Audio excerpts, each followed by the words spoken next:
Ladies and gentlemen, good day and welcome to Sandhar Technologies Limited Q4 FY21 results call hosted by Axis Capital Limited. As a reminder, all participant lines will be in the listen-only mode. There will be an opportunity to ask questions after the presentation concludes. Should you need assistance during the conference call, please signal for an operator by pressing star then 0 on your touchtone phone. Please note that this conference is being recorded. I now hand the conference over to Mr. Nikhil Kale from Axis Capital. Thank you, and over to you, sir. Thank you, Aman. Good morning, everyone, and welcome to the Q4 FY21 results conference call of Sandhar Technologies. From the management team today, we have with us Mr. Jayant Davar, Co-Chairman and Managing Director, Mr. Ishpal Jain, CFO, Mr. Narendra Dogra, and other members from the finance team. I will now hand over the call to Mr. Davar for his opening remarks, post which we can have the Q&A. Over to you, sir. Good morning, everyone. And I hope that everybody is safe and their families are safe. I know many of us have lost loved ones. And let me begin by conveying my sincere condolences to all and wish that, our families have the courage to bear the losses that we've all borne. We as a company have ended the year on a good note, I would say on a regular run. And we are hoping now that although there are current slowdowns and lockdowns, these are only a bump in the road towards recovery. Delhi, I understand, is now limping back to normal. Mumbai as a city, cases have gone down and things are getting back into being normalized to a certain extent. Of course, there are many parts of the country which are still reeling under the shock, but we all have our fingers crossed that things go by quickly. In terms of Sandhar Technologies, I know several of you know the company, but for many who don't, we are a company in the area of manufacture of auto components. We operate 41 plants, 43 actually if you look at the entities, manufacturing a wide array of auto components for the Indian market largely. And we also have plants overseas in Spain, in Poland, in Mexico, and now there is a new one that's coming up in Romania. So that's the introduction. I'm happy to, I don't know if a copy of the results, Nikhil, have been passed on to everyone, or do you want me, or do you want Yashpal ji to give you an idea of Q4 results first? I think everyone would have had access to the results. I think we can maybe move on to question answers. All right. So let's go to the question answers. Let's jump into it. Sure, sir. Thank you very much. Ladies and gentlemen, we will now begin the question and answer session. Anyone who wishes to ask a question may press star and 1 on their touchtone telephone. If you wish to remove yourself from the question queue, you may press star and 2. Participants are requested to use handset while asking questions. Ladies and gentlemen, we will wait for a moment while the question queue assembles. The first question is from the line of Abhishek Jain from Dolat Capital. Please go ahead. Thanks for taking my question and congrats for a strong set of performance for Q4. Sir, in FY21 we have seen significant improvement in margin from Barcelona subsidiary, and in addition we have won several new orders, including one of large order from the Bosch for Romania. So just wanted to understand what's sort of the revenue and margin guidance for the your subsidy next 2 years. Well, thank you, Abhishek, for that question, and I see that you've started on the international subsidiary first of all, which is perfectly all right. The margins, you see, when we bought over Barcelona, this was in 2006, the margins were very, very low, and we've continuously had them go forward. This is with scalable business, with us growing more relationship with the customer. So if you look at this year, the margins actually are now at a stage where they are higher than the Indian businesses, our Indian portion of the business. Going forward, I think they will be maintained and improved as Romania comes into the picture and as the overall business there grows. While you're aware that the United States and or North America and Europe themselves are still not at their best levels. However, with our strategy of wallet share increase, that business is growing up, and as the business grows up, the margins continue to be better.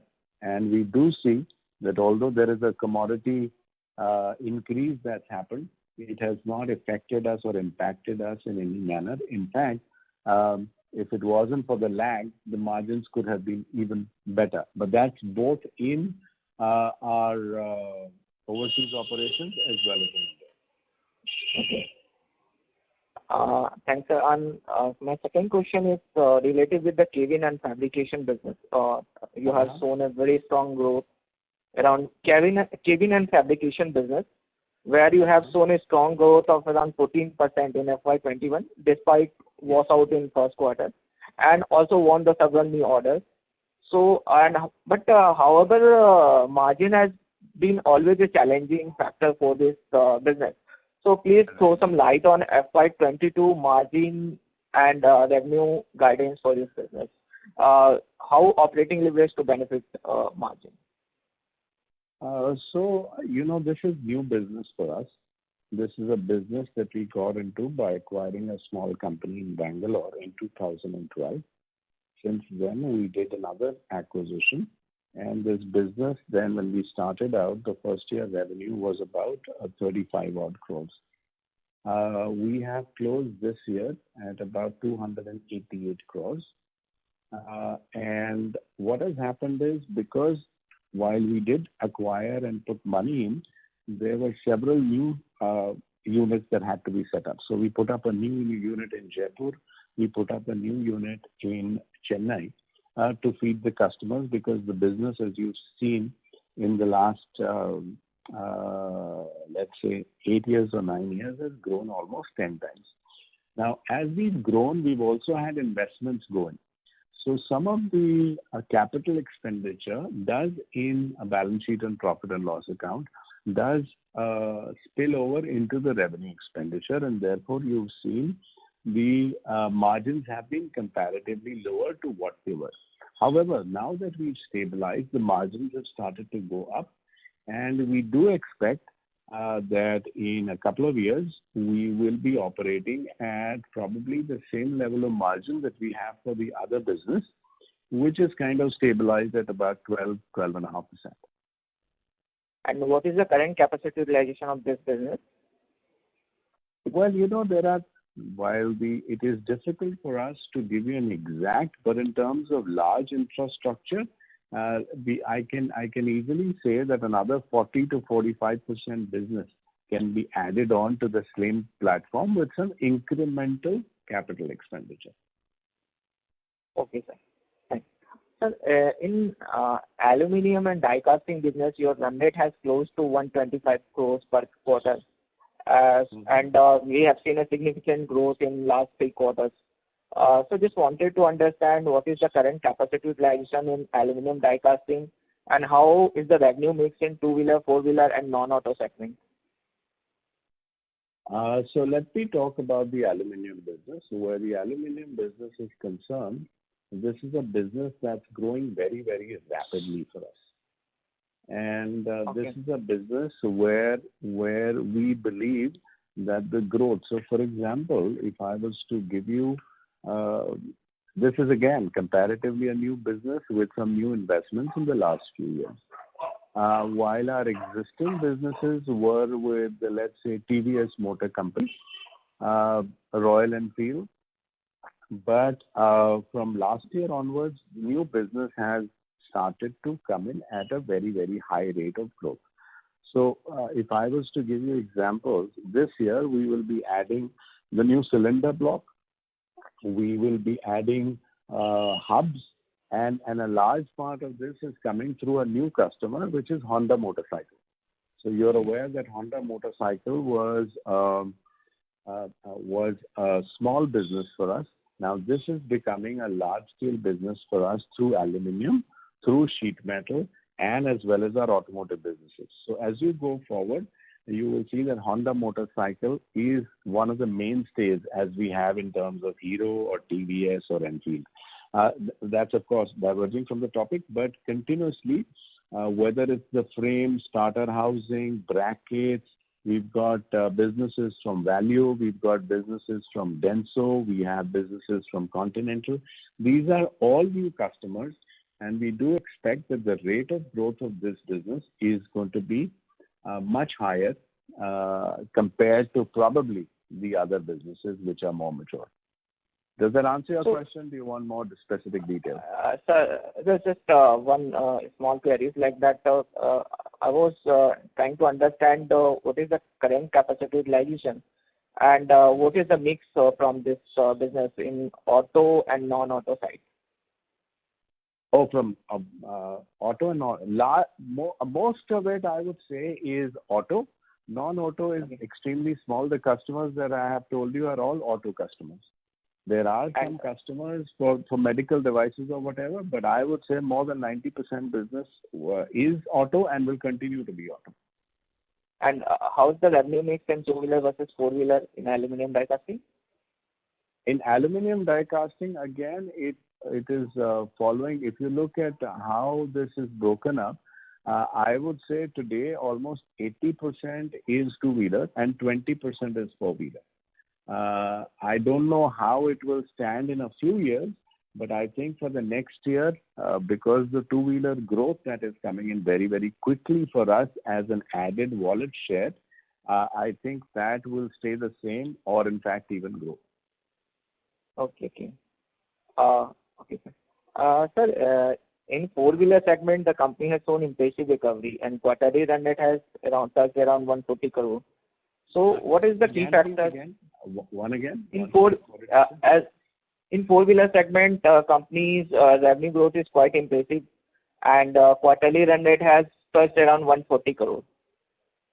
Yes. So what are the key factors which are driving four-wheeler revenues, and what is the outlook ahead, and who are the key customers which will provide an incremental revenue to the Sandhar? So if you look at it, while four-wheeler customers, so four-wheelers for us is spread into two different categories. One is Sandhar Technologies Limited as an entity, and one is our joint ventures. So as we look at it from a perspective, most of our joint ventures only feed into the four-wheeler space. So whether it is our AVN panels, whether it is our shark fin antennas, whether it's our sensor businesses, whether it's our sun visor businesses or BOT businesses, they are all and completely four-wheeler kind of businesses, right? But if you look at our own entity has been gradually growing into this particular area, whether they be in the area of our blocks, which is growing, whether it be our mirrors, which are growing, whether it is our sheet metal parts, which are growing.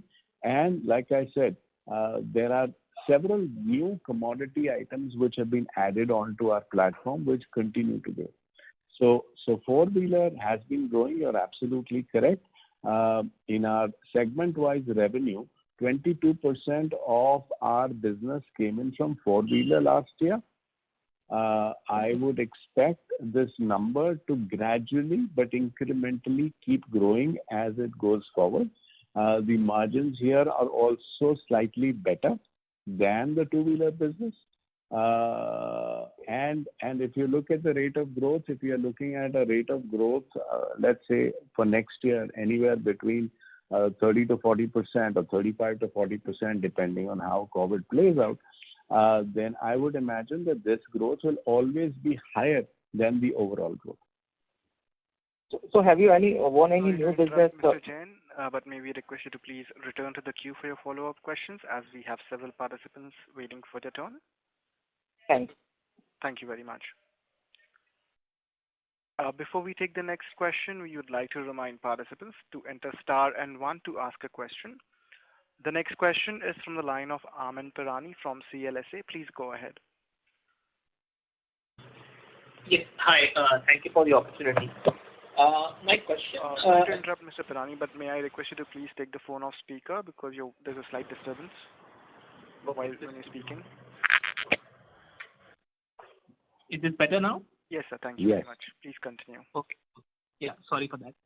Actually, a two-part question. Actually, my question was actually on your working capital and cash flows. So, if I see, you've given detailed disclosure on inventory holding, receivables, and creditor days. So it appears that the increase in creditor days has been more than receivables and inventory, but I think in your cash flow, working capital is still a negative.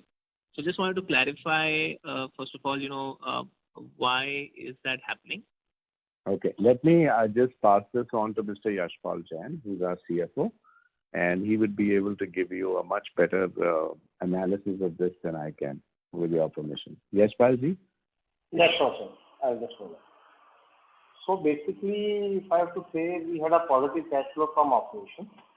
As you can see that we have achieved the highest ever turnover in quarter 4, right? So what happens is that when we are having a higher turnover in quarter 4, it requires more of a receivables are in the stock of the company. At the same time, compensated by the higher creditors also. So if you work out the average, there is a slight decrease in the inflow from operating activities because in the month of March we have 7 March we had a good billing, which is converted into cash in the subsequent months in April and May. This is how our payment schedule is set with the OEM. So because what happens when we start billing from Jan to March, largely the turnover takes place into Feb and March, including Jan. And as per the payment terms, the payments are normally realized in first week of April or month of May. So which has already been received in the company. This is how. Secondly, we had a little switch in our way of funding also. As you can see that our overall borrowing cost has drastically come down. So we have just changed the product mix. Instead of going for some of the large share of vendor discounting, we have moved on to working capital limits, which were quite cheap to us. So that has also given a rise to the rate, the increase in the holding period of the creditor. This is how it has been. Understood. And my second question, which is a slightly more larger question, which I think you have answered to some extent, is that this year we have seen almost all OEMs across the board having a lot of working capital savings. And obviously, part of it has to come from either tier 1, tier 2, tier 3 suppliers, because as a system, not everybody can have a working capital savings. So going forward, do you think that could balance out a bit? I mean, you could have slightly better work. Like in FY20, you had, a release in working capital, but maybe that was also because FY20 was a bad year for revenue. Yeah. How should we look at it going forward? Well, as far as the working capital limits are concerned, we are using all the projects, as I told. Our prime focus is that it should be cost effective, and we have a timely availability of funds for our receivable, from current assets also, as well as to repay our current liabilities also. So when based on our monthly requirement, weekly requirement, we are regularly having a watch over it, and we are planning it out according to that. So going forward depends how the bankers lenders will be responding to us, what proportion will be giving us a cost-effective capital, and we will be infusing in that manner. Largely, OEM's payments, they have been well on time. So we don't foresee any issue with them. Understood. Okay, great. Thank you. Thanks for this. Thank you. The next question is from the line of Sriram Ramdas from Green Portfolio. Please go ahead. Hi, thank you for taking my question. So I have a couple of questions regarding the ADC, the aluminum die casting segment. And, these electric vehicles and the upcoming hybrid vehicles, they're going for economical weightage. So they're trying to replace steel with aluminum, zinc, or magnesium. So this 40% run rate growth, I think you've just specified, will this accrue to, these new types of vehicles coming, maybe from Tata Motors or Honda? And they're being used for the battery casing as well in the EV. So do you see any demand from this side? And do you think we can produce goods, produce these ADC items which can be utilized for these types of workings? Okay, thank you for that question. You mentioned ADC segment growth and you mentioned EV growth. So ADC, of course, which is aluminum die casting, of course, is a lightweight products compared to, let's say, steel and compared to zinc. However, there are certain areas where it's now moved from even from aluminum to magnesium. So you'd be happy to know, and I think the group will be happy to know, that we were amongst the first ones to move into magnesium 2 years ago, and that portfolio is building. In fact, this year, we've also broken into the two-wheeler market there, with Enfield being our first customer for several items of magnesium that will roll out from our plants onto their platform. So that's point one. The point two is where EVs and other powertrain vehicles are concerned, let them be whether it's hydrogen or whatever, you would be happy to know that Sandhar has been a supplier to almost everyone who's been producing these vehicles in the country, plan to produce it in the future on a small scale, large scale, or even in an established format. You may also be aware that we have been supplying this through our international operations to probably the best known people around the world. So that's point one. Even in India, all motorcycles, like I said, or all vehicles that are being produced carry our parts. While we don't directly do powertrain parts, but all the other parts that we do, or let's say all the parts that we do, which are agnostic as so far as the powertrain is concerned, will continue in the same abatement and manner as they have for the main OEMs. So if you were to name all the EV players that exist today or are coming up in the next few months or years, we are already supplying to them. So that should kind of suffice you from that perspective. However, from a company's perspective, is this a large play? We, like I said, are already in there to our fullest extent. However, in terms of significance of these revenues, we still are at a stage where we believe that even by the end of this decade, which is by 2030, almost 80% of the vehicles in India will continue to be IC engines. 2 or 3 reasons. One is that the efficiency, the efficacy, the pollution norms within the IC vehicles have improved and continue to improve. So that's point number one. Point number two is the 20% which will go into alternate powertrains, they may not all be EV. Like I said, there could be electric vehicles which could constitute half of that portion, or there could be hydrogen fuels or several other fuels that are being discussed as we speak today. So as a company, I'm happy to say that we are fully entrenched in this, but for the company, this alternate powertrain will still be a small part of the revenue. So let's say if what we manufacture today is almost 98% or 99% meant for IC vehicles, this going to 2030, that number will change according to the Indian scenario. If the Indian scenario is 80-20 at that point of time, we will possibly be 80-20 as well. Does that answer your question? Yes, absolutely. That was quite elaborative. Thank you for that. So, like you said, so you're transitioning as it comes. Whenever the real transition happens in the market, you will transition the company accordingly towards, the ICE. Well, our transition happens it's an evolution that happens automatically. You see, all the parts that we manufacture go into electric vehicles, go into IC vehicles, go into every kind of vehicle, right? Because we don't make any engine parts. Mm-hmm. Mm-hmm. So to that end, yes, no. But one thing that is going to add to our kitty is that we've gotten in a big way into auto electronics. And in some of the alternate fuel vehicles, the alternate or the electronics portion is higher. So to that end, our joint ventures will definitely benefit as we go forward in terms of battery management systems and so on and so forth. Okay. Okay, great. And you mentioned this emission control components. So about that, it's part of the assembly segment, right? What did I say? I said The we don't emission make control. any engine parts. We don't make any Emission engine parts. The emission controls. I mean, the emission controls that we developed for, let's say, Hero MotoCorp in 2020 and the TVS. Yes. There are evaporators and stuff. So those are something which are generic, which will continue to grow at this point of time, like I said. These things will start stabilizing probably 5-7 years from now, where they will stabilize. But my overarching opinion at this point of time is even by 2030, the volume of vehicles from the Indian sector will 80% still be IC. And you have to remember that between today and 2030, the number of vehicles will almost be 3 times. So if the number of vehicles are going to be 3 times and there is only 20% which will be alternate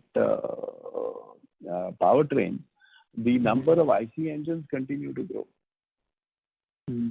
Okay. Those are my main questions I had. I'll come back in the queue if I have more. Thank you very much. Yeah. Okay. Thank you. A reminder to our participants, if you wish to ask a question, please press star and 1. The next question is from the line of Nikhil Kale from Axis Capital. Please go ahead. Yeah. So my question was more on the demand side and what you're hearing from the OEMs. So obviously May will be kind of a washout with many of the OEMs kind of shutting down the facilities. But like recently Hero has announced that they are starting all their plans. So for the coming couple of quarters, what are the OEMs talking about in terms of production schedules? If you can just throw some color on that. Well, Nikhil, there are 2 aspects to this. One, of course, is the bullishness that the OEMs are talking about. They are saying, there's now that May has been shut and April wasn't working throughout, the likelihood of a big demand is going to spill over and it will come into effect as soon as these lockdowns are over. Some people are saying that there is a reiteration of the fact that, with the second wave having made people more insecure, the run on individually owned vehicles is largely going to grow. There is another train of thought which says that, in rural areas now this COVID has spread and therefore the economy there could suffer and therefore demand could be lower, So there is a piece that needs to be balanced as to what the scenario is. As a company, we believe that, of course, May has been a washout in some respect, but even so, it is still much better than what it was in last May when we were absolutely at zero. Today, let's say we are working at about 40% capacity, or our output will be about 40% compared to what it was in the last year. And this quarter will probably run at about 50% or 55% of last quarter. But last quarter, if you actually come down to numbers, then, the last quarter we had almost 40 crores of losses. So this year, in terms of financials, if I was to link it up to our financials, we obviously will have a much better scenario. That negative thing that comes up in the first quarter takes a period of time for it to be brought back to zero, which will not be the case. However, as an industry, if you ask me, the OEMs that you ask me, it is a mixed bag. Some of them are very bullish on it. In fact, most of them are bullish on it. But there is cautious optimism is the word that I would want to use. And that is the indication that we are getting. On one end, we are developing new parts at a speed that we've never done before. On the other hand, in terms of volumes and how those deliveries will pan out, we'll have to wait and see. Okay. Nikhil, I don't have a clear answer to this, honestly. Yeah. Because we are getting mixed signals as well.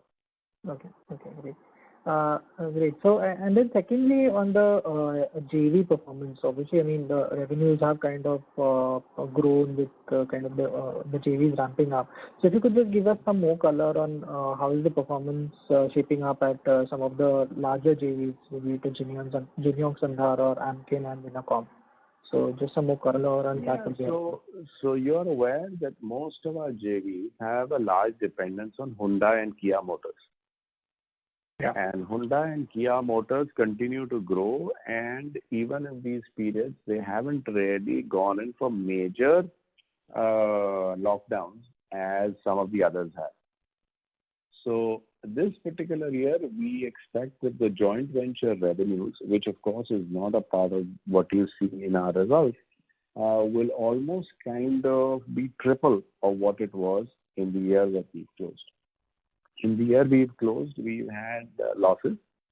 And Nikhil, what we are looking and those losses, of course, come into our main balance sheet and profit and loss. We are hopeful that this particular year we'll be able to stem those losses to a very, very minimal level compared to what we had. Last year also, we had thought that the losses would be lower, but the first quarter, especially in the context of new plants and new joint ventures, could not take that closure for 3 months. These were not mature businesses.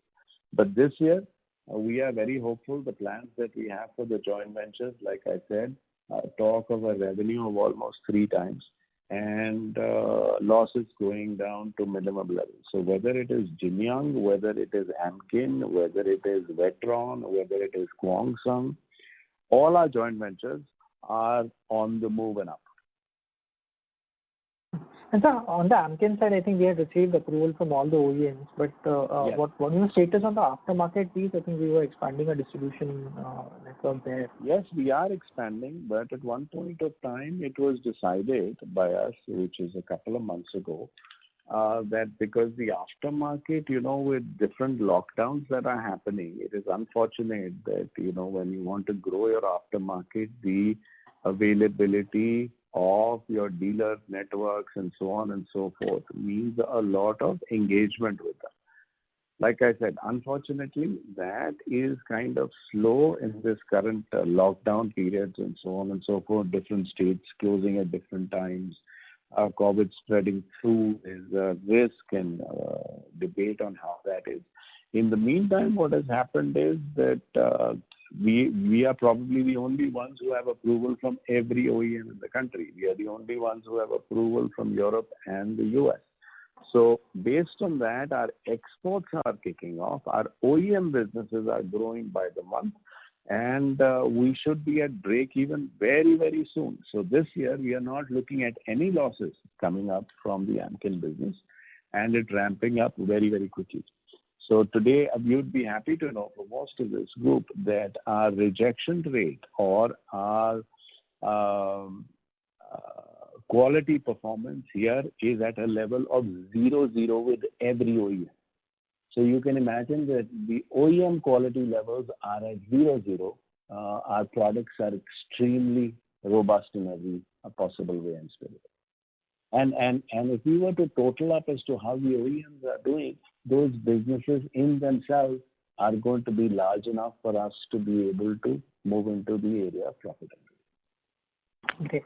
And just lastly, on the inorganic part, I think a few days back you had also kind of put out a press release talking about a possible, you're considering the acquisition of a company called Unicast Autotech. Yes. So if you could just throw some more light on the product profile, customer profile of this company. Again, this is a part of what you see. Most of the inorganic stuff that we do is done at the behest of a customer. In this particular case, this was done at the behest of Honda Motorcycle, who wanted us to get in there. So we walked into that company. We ran it for about 20 days. Unfortunately for Honda and unfortunately for us, the company, as it was disclosed later, had liabilities much higher than what had been given on paper in the beginning. So it became fallible for us that, taking this would become a liability going forward. We did, of course, talk to them and say that we will only buy assets, which hasn't gone through. In the meantime, the good news is that Honda decided to give us that business, pick up toolings from there and pass on that business to us. for our new Hosur plant, which is how it happened. So we will, in fact, get that business and perhaps more than that business without spending any acquisition cost. So it will add to our top line and bottom line with marginal investment compared to the total amount of investment that would have gone in to buy that entire infrastructure and assets. Okay, and these will be aluminum die casting components, right? Yes, aluminum die casting. Okay, thank you.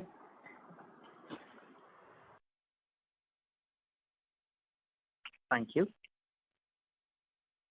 A reminder to our participants, if you wish to ask a question, please press star and 1. Next question is from the line of Abhishek Jain from Dolat Capital. Please go ahead. Thanks for providing opportunity again. Sir, as we know, the company has a very strong share of business in TVS and Hero for locking and vision system, but presence in the scooter segment is low. So have you won any new orders from other OEMs or in a scooter segment? I'm very happy to announce, I don't know where you got this news, this was probably a year and a half ago. At this point of time, in the areas that we operate in, we are the largest supplier into the scooter market. Whether it is locks, whether it is mirrors, whether it is whatever for the scooter, we are the largest player. From being zero at one point of time where we did not supply to scooters and only to motorcycles, now we do to everyone. All the new models are with us. Great, sir. So can you... Great, sir. So can you provide some incremental revenue opportunity from these new orders for FY22? You know, I could have broken it up. I don't have a breakup here with me, but whether it is for the scooter segment, I could of course provide it to you, Abhishek, subsequently, in terms of which item, for example, let's say the new Jupiter is coming out or the new Kingsang is coming out. All of these have our locks, our mirrors, our sheet metal parts, wheels in some instances. You know, so not only are we present now in all these scooter segments, but our wallet share there is growing as well in the addition of new parts that are coming in.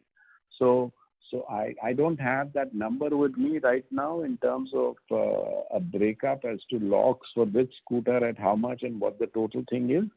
I have an overall conceptual numbers here, but we will be able to provide. If you get back to me or contact me, I'll be very happy to send it to you. Okay, sir. And sir, what is the reason for the fast growth in the sheet metal business? We have seen a strong growth in sheet metal business. We have seen a very strong numbers in quarter 3 and quarter 4 both.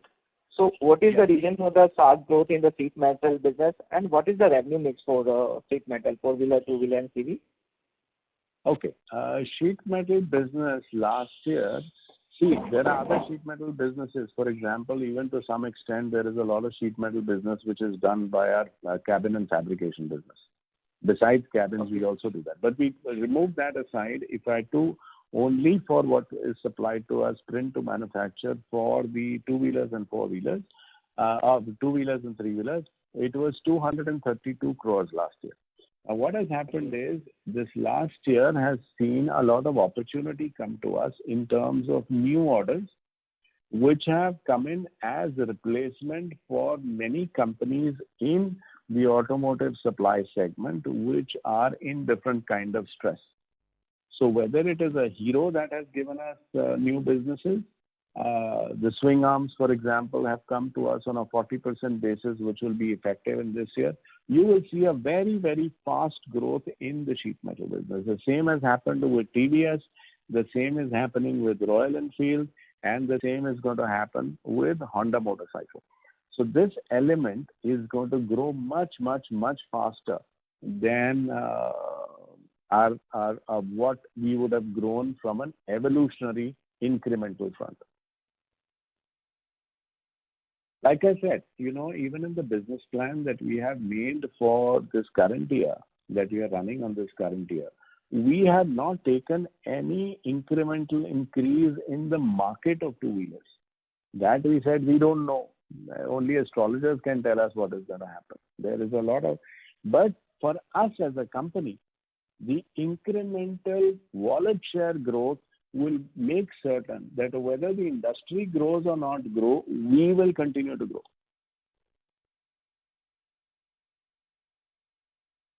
Thank you. Sir, Mr. Jain, request you to join the queue for any follow-up.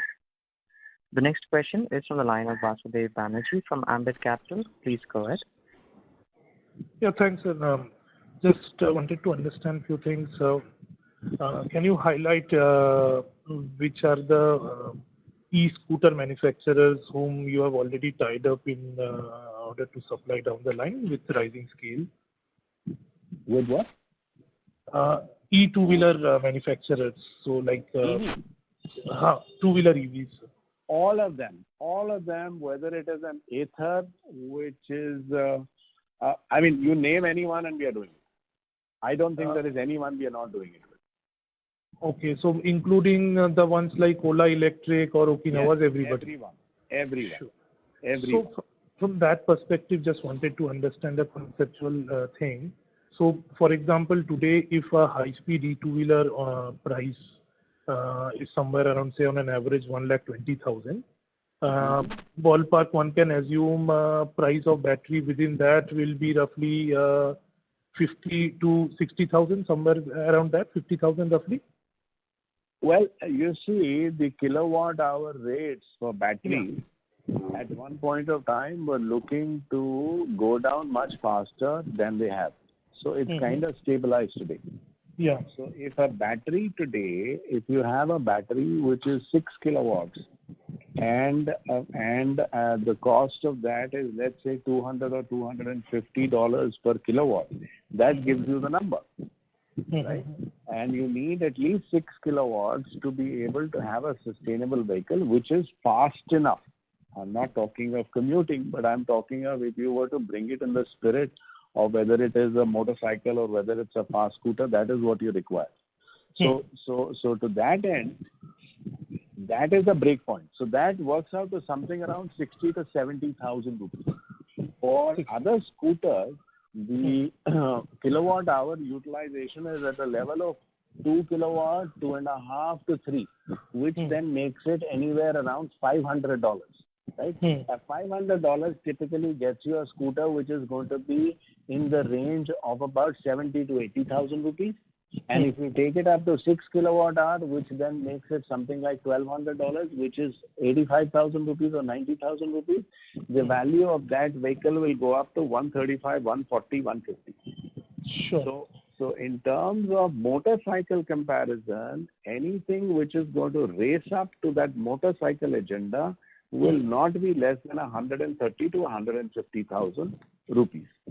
So which can only come down through localization, if at all, down the line? Well, you see, battery prices are prices which are not about localization from an Indian concept. I am talking about international pricing. So the international pricing and at the same time, the commodity prices for these battery elements is going up. Whether it is lithium or whether it is cobalt, all of these special commodities are limited to certain countries. So you have China, which will come up with cobalt. You have Australia, which will come up with lithium. So all these, because there is so much of demand for batteries that is happening around the world, that the prices of these are now stabilized to a certain front. And from now, if there is commodity play and commodity prices go up, these prices are likely to rise. So in India as well, unless and until people start seeing the benefits of electric vehicles compared to the price that they have to pay for them, it will be some time before it becomes a standard thing or people get used to those prices. Sure. So where I was trying to understand, sir, like if I look at the overall prices being anywhere between, say, 80,000 to 1,30,000, prices being 40 to 60,000. So the scope for value addition from Sandhar per unit at current juncture is at best how much, sir? So for us, whether it is an IC vehicle or whether it is an EV vehicle, our contribution or wallet share for the parts that we supply to these vehicles at this point remain the same. So if I was, let's say, to a typical TVS motorcycle, we supply anywhere from a minimum of 2,500 rupees worth to 10,005 rupee worth of material that goes into any motorcycle, right? It could be in any range depending on what parts they're using from us. So you are saying that 2,500 to 10,000 rupees is agnostic of the powertrain? Is agnostic of the powertrain. Absolutely. Well said. Sure. So that's what I was, because where I was coming from, that few players are saying that their supply per vehicle for a e-two-wheeler can be as high as 30,000. So with scaling up of e-two-wheelers down the line, that can get commoditized.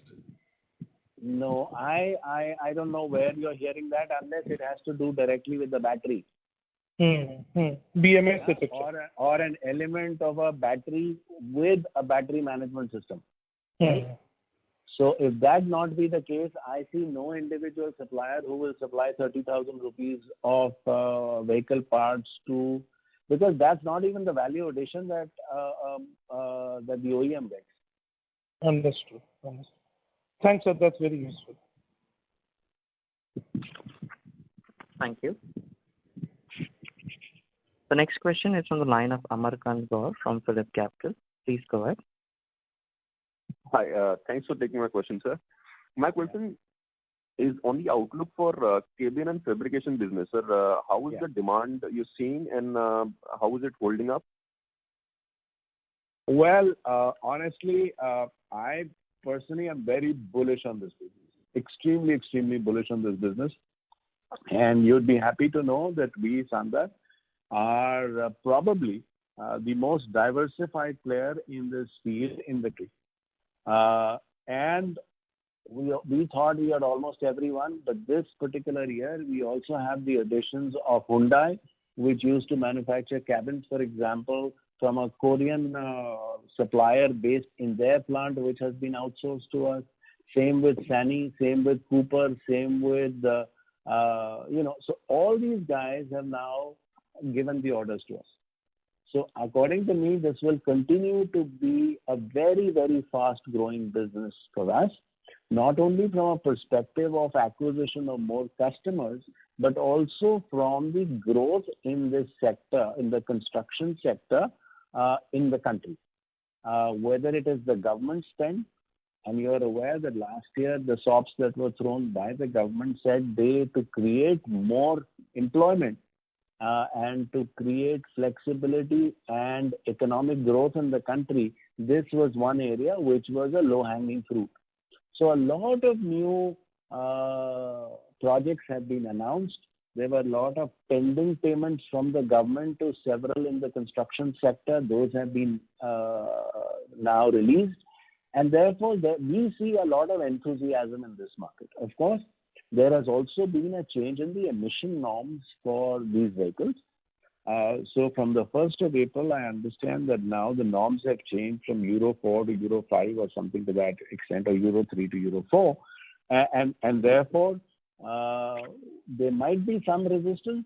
But having said that, this is an unstoppable area. So this, according to me, is an elephant walking.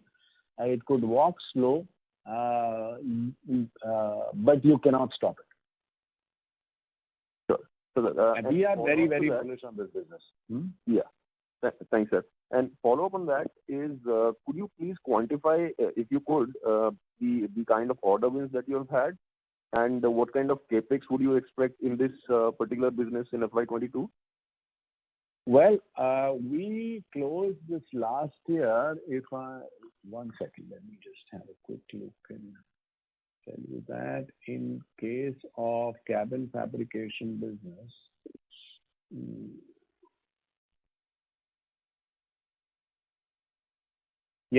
so we closed last year at 288 crores of business. This was higher than the previous year, although it was done in a period of 8 months, not even 9 months, right, compared to a full working year the year before. We were closed from April till July, and we started operations only in August.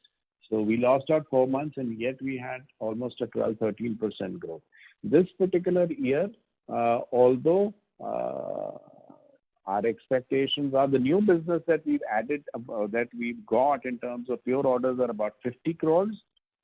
And of course, there is the growth in the industry. Having said that, of course, there are lockdowns, so we will have to review this scenario. But suffice to say that irrespective of what it is going to be significantly higher than what this year closed by.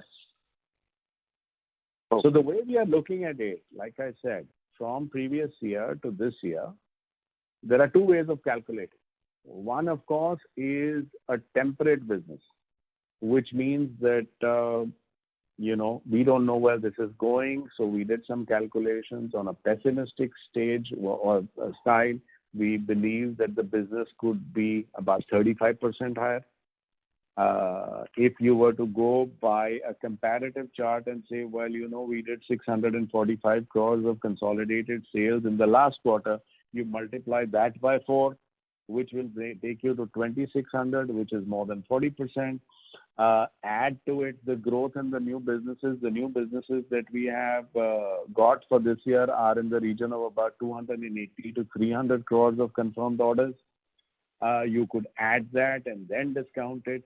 But like I say, the important thing right now is for us to get clarity on how COVID is going to play out, what portion of this particular quarter is going to be affected, and is there going to be a third wave or fourth wave or whatever is being said. So those are uncertainties. If you were to remove those uncertainties, then the way we are positioned today, the way we have the orders in hand, whether it be in the fabrication business or whether it is in the